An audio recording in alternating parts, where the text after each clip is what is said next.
Hey guys, welcome back to the channel. I have a fun video today. Well, I don't know if it's a fun video, but it's a fun topic. I will be talking about the Credencial del Peregrino, the Pilgrim's Passport. Or if you're in France, you may hear it called the Carnet de Pèlerin. So just a little nuts and bolts video about what this is, why you want it, where you get it, etc. Let's start with what it is. So it is kind of, as the name indicates, a little passport of sorts, tracking your journey along the Camino. Basically how it works is, along at least the more established routes, the albergues or hotels wherever you're staying, the restaurants, pharmacies, maybe even shops and banks, all have their own unique stamp. And that's, in Spanish, the word is sello, S-E-L-L-O, or in French, it's tampon. So those are two words you may want to just look out for. And you stop and you ask for a stamp wherever you are, and it basically helps track your journey along the way. You want one of these for a couple different reasons. One, it's just fun. It's great to have like a memory at the end of your trip. I've seen people do memory boxes where they, or shadow boxes or something like that. They put them up on the wall like this. They display their different stamps. And it just, it's a fun way to say, oh yeah, I remember when I stopped there, like this one, Albergue Verde in Hospital de Orbigo was one of my favorites. Free yoga sessions, an amazing vegan meal. So it's just kind of a fun trip down memory lane.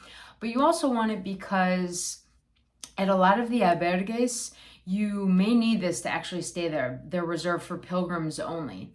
Or even if that's not the case, it may get you a discounted price on staying there. So it has a useful purpose in that sense. But it's also really important to have one because if you're interested in getting either a certificate of completion at the end, or something tracking how far you've walked, you need to present one of these in Santiago at the Pilgrim's office. So to get a certificate of completion, you need to have walked at least the last 100 kilometers. So that's basically, most people start in a city called Sarria. That's the closest city, larger city, to the 100-kilometer mark. And so you present this with at least 2 stamps per day in that last phase, and that's how they know that, you could still lie, but that's how they know that you came by foot. But also it tracks, it says where you started, and they can kind of judge your progress along the way or gauge your progress along the way, and then give you, your final certificate saying your final kilometer count. I started in Saint-Jean-Pied-de-Port in the south of France, the kind of official start of the Camino Frances, and it was 799 kilometers. They wouldn't quite give me that last one for 800, but it was about 500 miles. So that's actually where I got this Pilgrim's passport, the Carnet de Pèlerin. That's why it's in French. I got it at the Pilgrim's office there. They do some intake activities, find out where you're from, maybe why you're walking, and for their own numbers that they keep. This was free, and it comes with slots for 72 stamps. So you figure, I like to try to get 2 to 3 stamps per day. At the end, you need at least 2. I think for the rest of the time you're okay with 1, but it's safer to have more just in case.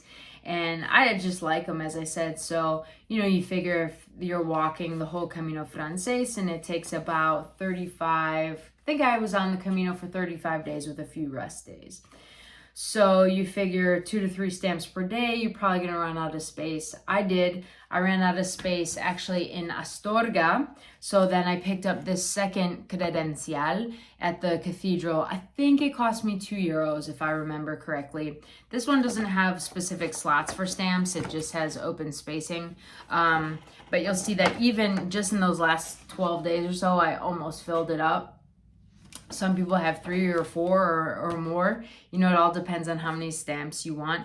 And you'll see they have different designs, different sizes. I recommend having, a Ziploc bag or something to protect it. I didn't at first, and it got a little bit dinged up.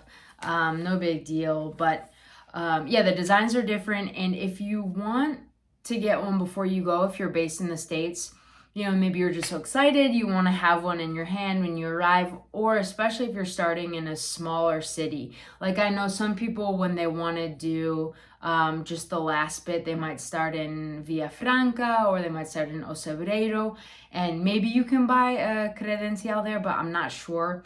So if you go on the website of American Pilgrims on the Camino, or of the Camino, I can't remember, you can order one from them. And I'm not sure if there's a fee. There may just be a shipping charge, but they will send one to you. It's the only authorized one that you can get in the United States. But yeah, or it might be North America. I'm not sure what the zone is, but that's another option. Otherwise, every big city has one. As I said, I got mine in Astorga. You can find them along the way if you need an extra one. And yeah, that's basically what these are. Let me know if you have any questions. Maybe I'll do a video kind of looking at some of the stamps more closely. There's some really cool ones here that now that I'm looking at it again, you know, it's fun to revisit.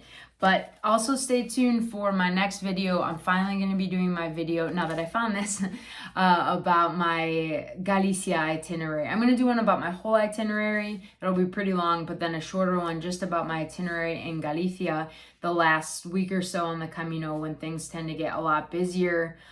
So if you're looking for tips on how to stay kind of off the main path and make sure you have a bed and maybe a little less noise and crowd, that'll be my next video. So thanks for watching, guys, and as always, muy buen camino.